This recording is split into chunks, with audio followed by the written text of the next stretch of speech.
তোর বয়ফ্রেন্ড যদি না থাকতো তাহলে আমি তোর বেস্ট ফ্রেন্ড না হয়ে তোর বয়ফ্রেন্ড হয়ে যাইতাম। এখনো সময় আছে, চিন্তা করে দেখতে পারিস। আমার যদি বয়ফ্রেন্ড না থাকতো তাহলে আমি তোর গার্লফ্রেন্ড হয়ে যাইতাম।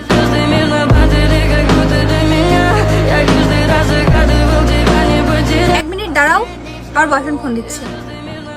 হ্যালো, কোথায় আছো তুমি? আমি তো বাসায় আছি। কেন? পাক্কা তো? আরে বাবা হ্যাঁ। একবার পিছনে ঘুরে তাকাও।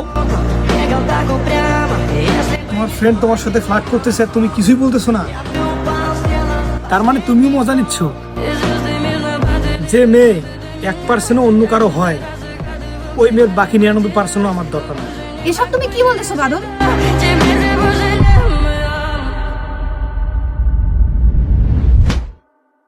যা গার্লফ্রেন্ড বানিয়ে নে।